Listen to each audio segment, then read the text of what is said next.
जय जय श्री राधे, जय जय श्री राधे, जय जय श्री राधे। सिकंद 5वां अध्याय 4 श्रीमद् भागवत पुराण। राजा नाभि के पुत्र ऋषभ देव जी का राज्य शासन।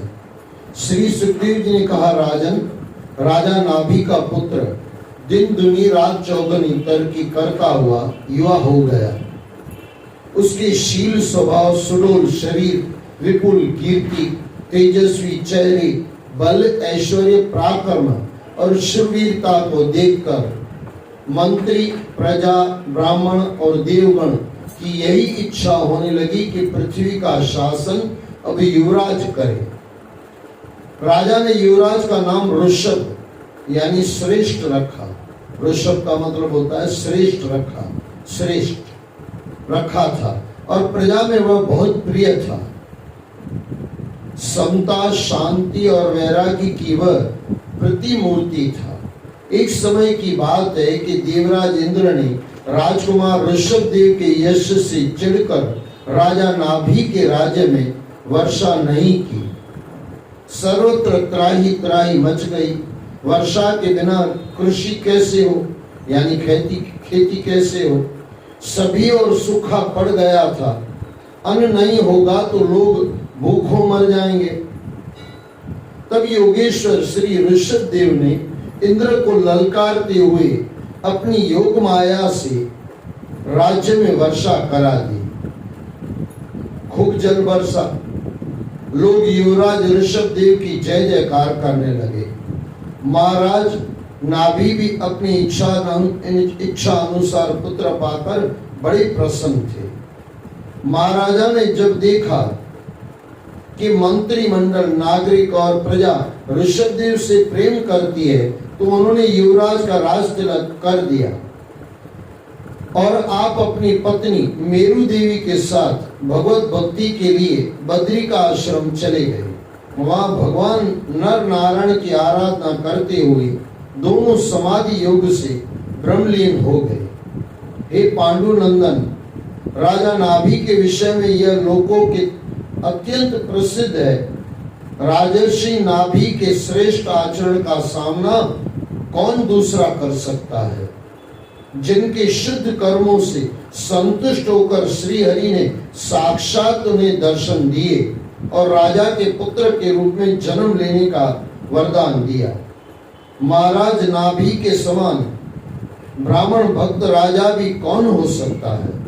जिनकी दक्षिणा से संतुष्ट हुए ब्राह्मणों ने अपने मंत्र बल से यज्ञशाला में भगवान श्री विष्णु को बुलाया। राजा ऋषभ देव ने अपने देश अजनाब खंड को कर्म भूमि मानकर प्रजा का स्नेह प्राप्त करने के लिए किशोर अवस्था में गुरुकुलवास भी किया था। गुरु दक्षिणा देकर ही वे गृहस्थ आश्रम में प्रवेश के लिए आगे आए थे। उन्होंने देवराज इंद्र द्वारा प्रदत्त उनकी कन्या जयंती से विवाह किया था। उन्होंने सभी धार्मिक अनुष्ठानों को करते हुए जयंती के गर्भ से 100 समान गुण वाले पुत्रों को जन्म दिलाया था। उन पुत्रों में भरत सबसे बड़े श्रेष्ठ गुणों से युक्त और महायोगी थे।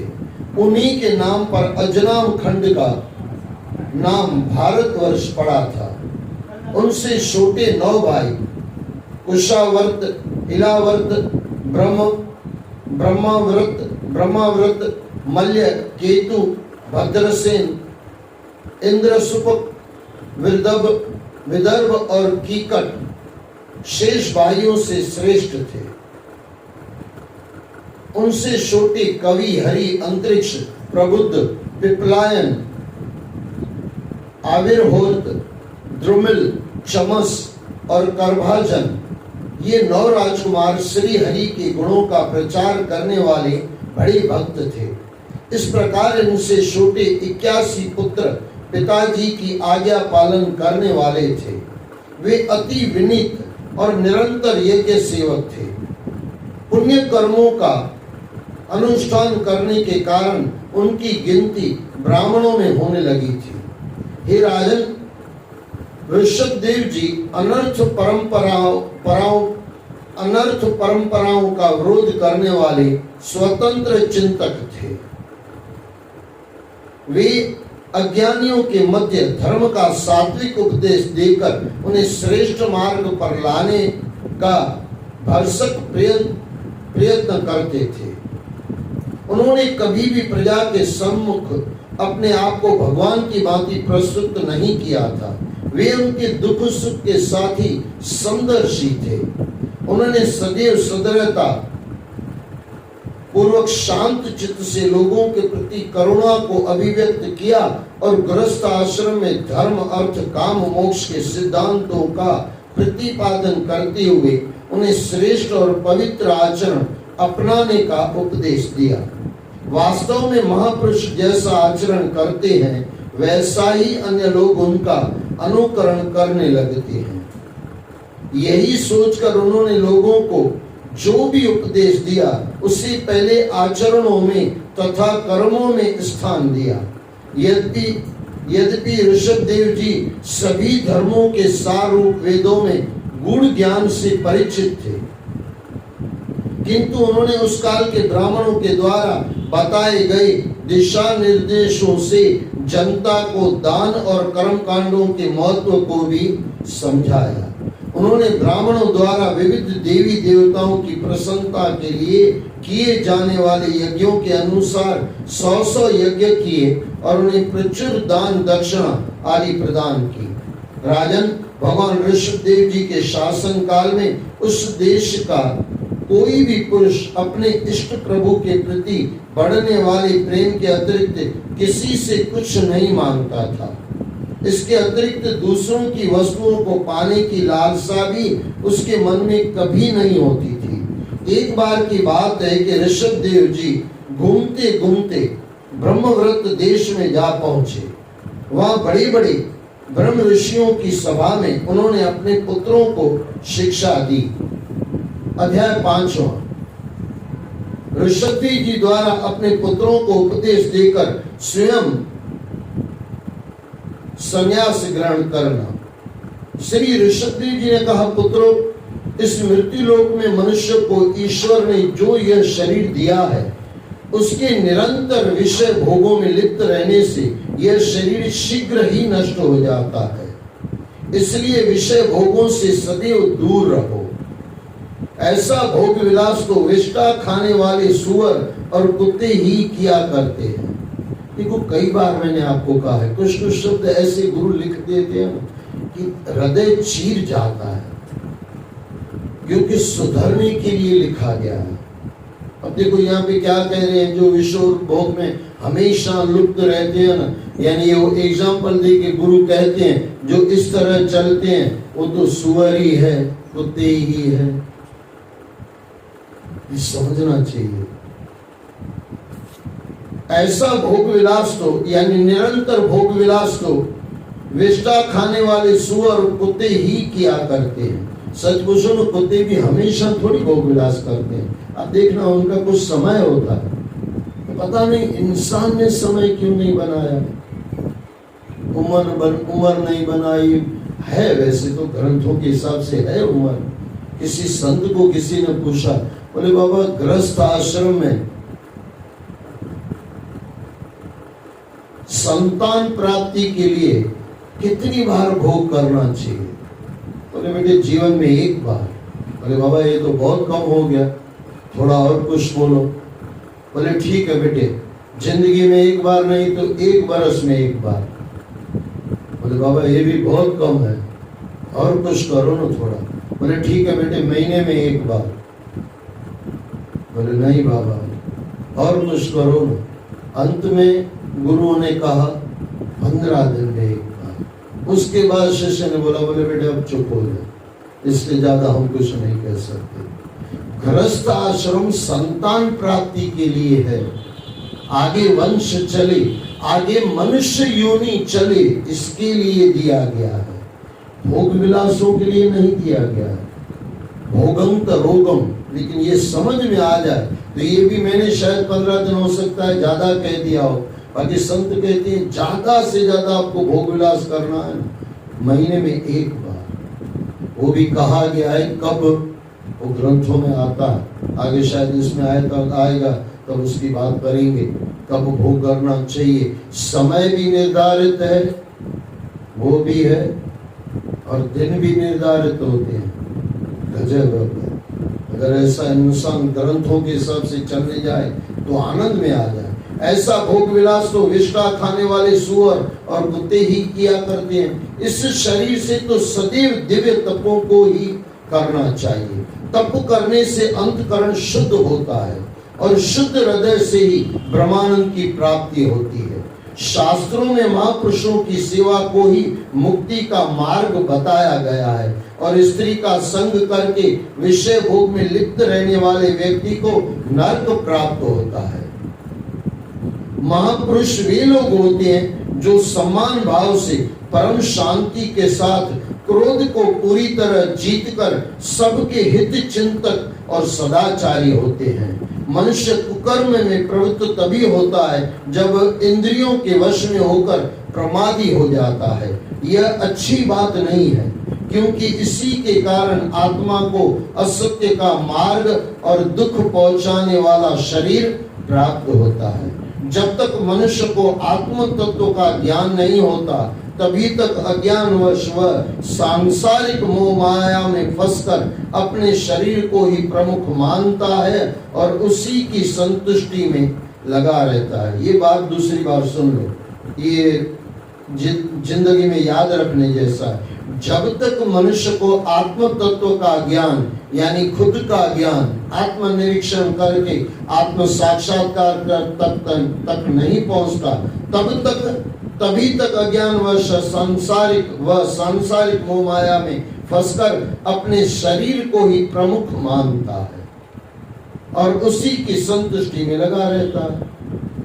एक बात याद रख लेना, जो भी चीजें हैं ना दुनिया की, आपके शरीर, आपके और मेरे शरीर तक सीमित है।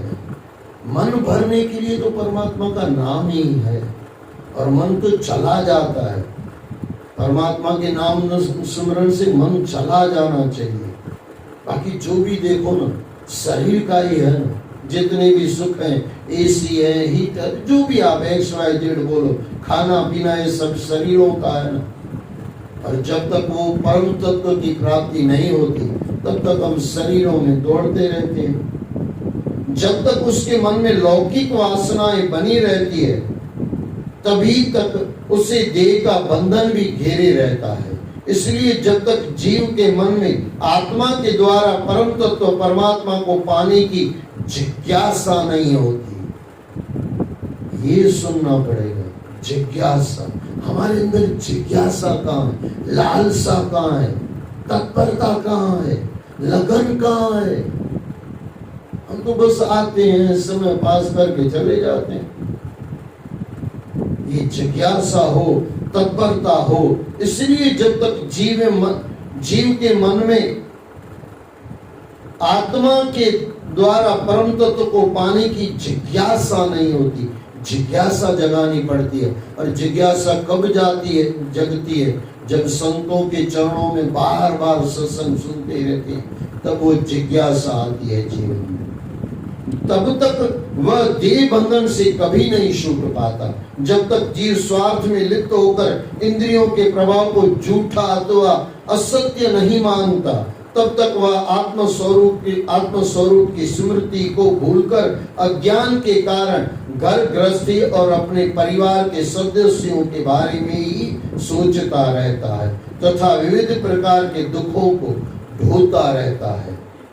प्रिय पुत्रों, ज्ञानी जन स्त्री पुरुष के मध्य दाम्पत्य भाव को ही स्थूल ग्रंथि मानते हैं। एक दूसरे के प्रति शरीर मोह ही उन्हें इस संसार के बंधनों से मुक्ति नहीं होने देता। वह उसमें मैं और मेरे पने की भावना से बांधे रखता है।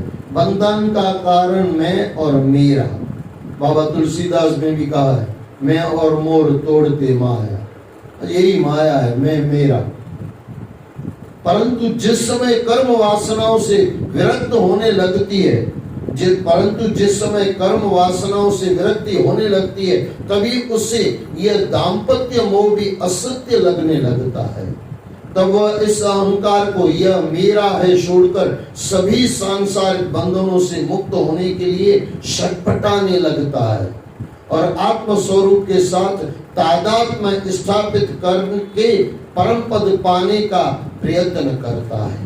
जो व्यक्ति इस संसार सागर से पार होकर भगवान श्री हरि के लोक में जाने के इच्छुक हैं, उसे धैर्य, उद्यम और सात्विक गुणों के साथ आत्मा और परमात्मा के योग को जानना चाहिए। जो लोग श्री हरि में पूर्ण भक्ति भाव रखते हैं, सदा उसका स्मरण करते हैं, तृष्णाओं का त्याग करते हैं, दुख सुख में समान भाव रखते हैं, सभी प्रकार के द्वंद्वों से बंधे रहते हैं, सभी प्रकार के द्वंद्वों से बंधे रहते हैं, उन्हें निश्चय ही आवागमन के चक्र से मुक्ति मिलती है। किंतु जो ऐसा नहीं करते, वे निश्चित रूप से विविध योनियों में पड़कर दारुण दुख सहते हैं। इस संसार में जो जन्म लेकर आते हैं, उन्हें कर्म तो करने ही पड़ते हैं, परंतु कर्म वही श्रेष्ठ है जो प्रभु श्री हरि को समर्पण भाव से किए जाए। कथा वही उत्तम है जो श्री हरि की लीलाओं का गुणगान करती हो, उनके श्रवण से प्रभु में भक्ति का और उनके चरण कमलों में समर्पित होने का भाव जागृत होता हो। यह भाव ही भवसागर से पार ले जाने वाला है।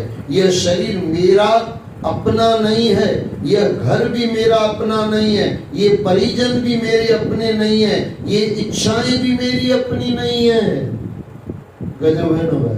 लेकिन हम तो कहते हैं मेरी इच्छा, मेरी इच्छा हम दूसरे को देख के बोलते हैं। किसी की गाड़ी देख ली तो मेरी भी इच्छा हो गई। अब गाड़ी उसकी थी, इच्छा उसकी थी, हमने भी पाल ली इच्छा। ये इच्छाएं भी मेरी नहीं है। जो कुछ भी आंखों से दिखता है, सब उसी परमात्मा की माया का प्रतिरूप है।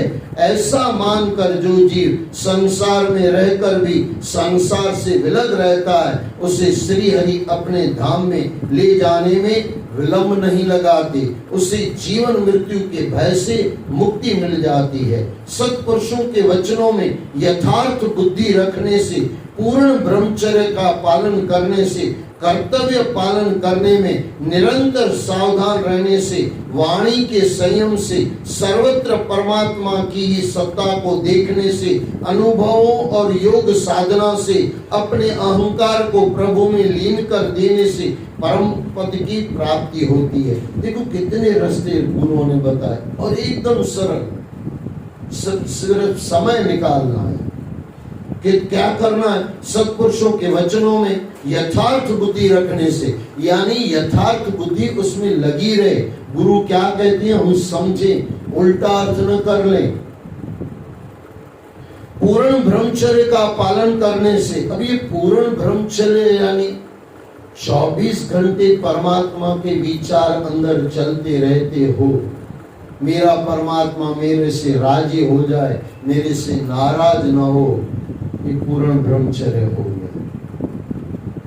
पूर्ण ब्रह्मचर्य का पालन करने से, कर्तव्य पालन में निरंतर सावधान रहने से, वाणी के संयम से, सर्वत्र परमात्मा की ही सत्ता को देखने से, अनुभवों और योग साधना से अपने अहंकार को प्रभु में लीन कर देने से परम पद की प्राप्ति होती है। मनुष्य को चाहिए कि अज्ञान से प्राप्त इस हृदय ग्रंथि को सत्य ज्ञान के चाकू से काट दे, क्योंकि भौतिक कर्मों का उद्गम यहीं से होता है। साधना के द्वारा और निष्काम भक्ति के द्वारा इस ग्रंथि को खोलकर फेंका जा सकता है। पुत्रों, जिसको श्री हरि के लोक की इच्छा हो और परमात्मा के स्नेह को पाने को ही जो पुरुषार्थ मानता है, वह यदि राजा है तो भी अपनी प्रजा को, गुरु है तो अपने शिष्यों को, पिता है तो अपने पुत्रों को ऐसी शिक्षा दे जिससे अज्ञान के मार्ग पर चलकर वे सांसारिक कर्मों को ही पुरुषार्थ न मानने लगे। हमको पुरुषार्थ कौन सा लगता है? संसार में अच्छा खासा पा लिया, दुकान बन गई, 2-4 घर बना लिए, बोले बहुत पुरुषार्थी है। पुरुषार्थी यानी जो परमात्मा तरफ चलता है उसको पुरुषार्थी कहा जाता है। यदि वे ऐसा करते भी हैं तो भी उन पर कभी क्रोध न करें, अब तो उन्हें समझा बुझाकर सांसारिक कर्मों में प्रवृत्त न होने दे। उन्हें सांसारिक विषय वासनाओं के कर्मों में लगाना ऐसा ही है जैसे उन्हें गड्ढे में धकेला जा रहा हो। पुरुषार्थ की सिद्धि इससे कदापि नहीं हो सकती। अपना कल्याण किस बात में है, इसे लोग नहीं जान पाते। सदपुरुषों, स्वार्थ किसमें? ये लोगों ने एक शब्द बना लिया है, वो स्वार्थी है, हम स्वार्थी है। नहीं नहीं, लोगों ने स्वार्थ समझा ही नहीं है। स्वार्थ है परमात्मा तरफ चलने में। स्वार्थ यानी अपना कल्याण करना। लेकिन हमको लगता है कोई कमा रहा है, अपने लिए कमा रहा है, स्वार्थ कर रहा है। अरे ये तो गड्ढा खोद रहा है, वापिस आएगा सर्प बनकर। क्योंकि गुरुओं ने कहा अंतकाल जो लक्ष्मी सिमरे ऐसी चिंता में जो मरे, सर्प जो बला होता है। लक्ष्मी करके जमा करके रख रहा है, अगले जन्म में वापस सांप बनने की पूरी तैयारी कर रहा है, अपने लिए गड्ढा खोद रहा। सही स्वार्थी वो है जो परमात्मा तरफ चल पड़े और उसकी भावनाएं परमात्मा तरफ हो। पुरुषार्थ की सिद्धि उससे कदापि नहीं हो सकती।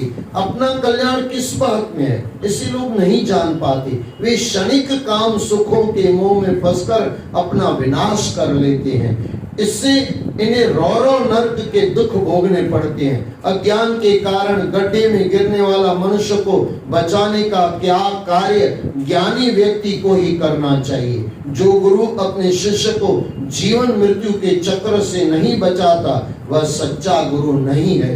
जो माता पिता अपने संतान को भोग विषय कर्मों से नहीं बचाते वे सच्चे माता पिता नहीं है। जो पति अपनी पत्नी को कुमार्गगामी होने से नहीं रोकता वह सच्चा पति नहीं है। जो सगे संबंधी अपने सगे संबंधियों के दुख सुख में काम नहीं आते वे सच्चे हितैषी नहीं है। पुत्रों, तुम मुझे ही परमात्मा का विग्रह स्वरूप जानो। मैं तुम्हें अपने अवतार ग्रहण का यह रहस्य आज बताता हूँ जो साधारण जन के लिए बहुत गम्य नहीं है। श्री हरि के अंश से मैंने ही राजा नाभि की प्रार्थना पर उनकी पत्नी मेरु देवी के गर्भ से जन्म लिया और शुद्ध सत्य ही मेरा हृदय है। धर्म वही है जहाँ सत्य है, अधर्म मेरे पास कभी नहीं फटकता। इसलिए सत्पुरुष मुझे ऋषभ कहकर पुकारते हैं। तुम सभी मेरे सत्य स्वरूप से उदित हुए हो, इसलिए ईर्ष्या का भाव त्याग कर अपने बड़े भाई भरत की सेवा में अपना जीवन अर्पित कर दो। यज्ञ से उनकी सेवा करना ही मेरी सेवा है। तुम्हारे लिए यही प्रजा का कल्याण है। पुत्रों, सभी जीवों में वृक्ष अत्यंत श्रेष्ठ है, उनसे चलने वाले जीव श्रेष्ठ हैं और उनमें भी कीट पतंगों से श्रेष्ठ ज्ञान युक्त पशु पक्षी श्रेष्ठ हैं।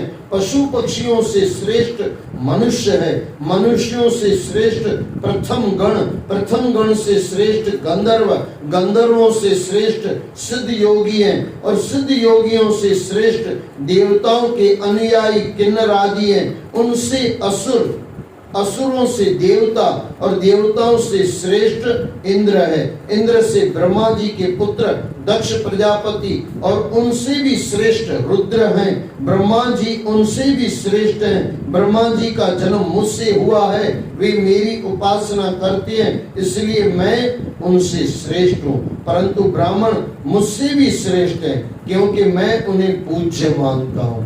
भगवान कहते हैं ब्राह्मण मुझसे भी पूज्य है क्योंकि मैं उनको पूज्य मानता हूँ। श्री ऋषभदेव जी ने पुत्रों से ऐसा कहकर सभा में उपस्थित ब्रह्म ऋषियों की ओर देखा और कहा, विप्रगण, दूसरे किसी प्राणी को मैं ब्राह्मणों के समान नहीं समझता।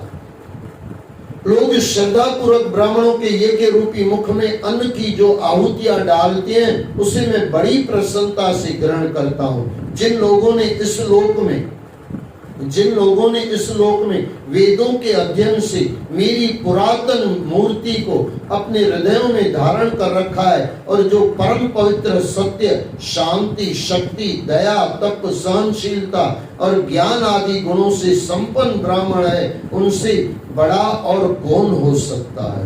देखो, ब्राह्मणों के गुण भी बताए गए। अच्छा, ये भी समझ लो, ये गुण हमारे अंदर आ जाए तो हम भी ब्राह्मण हो जाए, बराबर ना? सीधी सी बात है। कौन से गुण है, थोड़ा सुन लो एक बार, शायद हमारे में आ जाए तो आनंद आए। जिन लोगों ने इस लोक में वेदों के अध्ययन से मेरी पुरातन मूर्ति को अपने हृदयों में धारण कर रखा है और जो परम पवित्र सत्य, शांति, शक्ति, दया, तप, सहनशीलता और ज्ञान आदि गुणों से संपन्न ब्राह्मण है, उनसे बड़ा और कौन हो सकता है।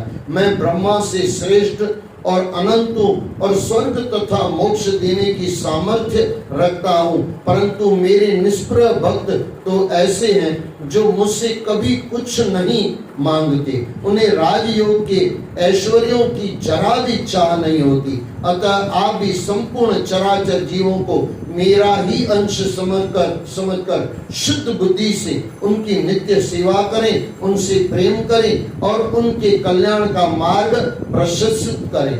यही मेरी सच्ची पूजा है। इसके बिना मनुष्य अपने आप को सांसारिक बंधनों से मुक्त नहीं करा सकता।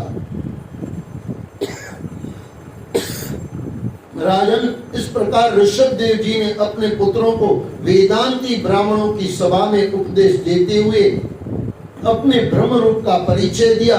ऋषभ देव जी के पुत्र यद्यपि सभी सुशिक्षित थे, तभी भी अन्य लोगों को शिक्षा देने के लिए उन्होंने इस प्रकार उपदेश दिया था। उनके 100 पुत्रों में भरत जी सबसे बड़े थे। वे भगवान के परम भक्त थे।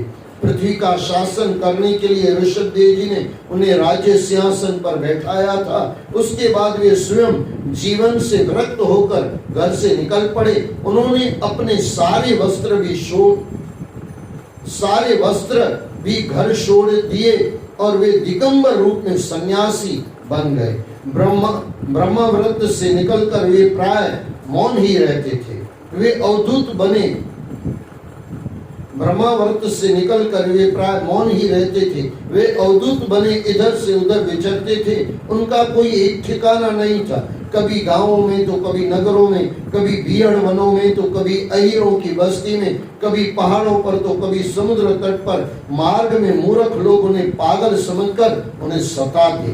कोई उन पर थूक देता तो कोई पत्थर मारकर उन्हें घायल कर देता। परमात्मा है बाबा जी खुद, और हमको थोड़ा कोई कुछ बोल दे, बोले मैं तो इतनी भक्ति करती हूँ या इतना भक्ति करता हूँ। भगवान को सब मिल रहा है भाई, लेकिन हम ये नहीं समझते। कोई उन पर थूक देता तो कोई पत्थर मारकर उन्हें घायल कर देता, कोई उन्हें धुतकार देता तो कोई उन्हें अपशब्द कहता, कोई उन पर गंदगी डाल देता तो कोई धूल फेंक देता, किंतु उन्हें जैसे किसी बात की कभी चिंता ही नहीं थी। गजब है भाई परमात्मा का, इतना बड़ा परमात्मा, और कोई कुछ भी कह दे, अरे बाबा ये अपने मस्ती में चले जाए, भगवान ही कर सकता है, आम इंसान की बात नहीं हो सकती। वे उस पर ध्यान नहीं देते थे क्योंकि इस मिथ्या शरीर से उन्हें कोई मोह ही नहीं था। ये सबसे बड़ी बात है, क्योंकि इस मिथ्या शरीर से उन्हें कोई मोह ही नहीं था। वे तो पूरी तरह से परमात्मा में ही लीन रहते थे। उनके शरीर की बनावट बड़ी सुंदर और सुकुमार थी। बाहें लंबी और आंखें बड़ी बड़ी थी। उनमें हर समय स्नेह ही छलकता रहता था। जब भगवान ऋषभ देव ने देखा कि जनता उनकी योग साधना में व्यवधान डालती है, तो उन्होंने अजगर वृत्ति धारण कर ली। वे एक स्थान पर लेटे लेटे ही खाने पीने और मल मूत्र त्यागने लगे। उसी में लेट जाते और अपने शरीर को अघोरियों की भांति गंदा कर देते। मक्खियां उन पर बिन बिना रहती भिनभिनाती रहती, मच्छर काटते रहते, आसपास दुर्गंध फैलती रहती, परंतु उनके पास से होकर जब वह दुर्गंध बाहर निकलती तो उसमें अजब तरह की मादक सुगंध फैल जाती, सुगंध फैल जाती, जो उनके आसपास 10 योजन तक के प्रदेश को महकाती रहती थी। ये मैंने भी पहले भी कई ग्रंथों में सुना है। दुर्गंध से भी सुगंध आने लगे, तब समझना परमात्मा बहुत करीब है। यहाँ परमात्मा हो गए हैं, यहाँ परमात्मा बहुत करीब है।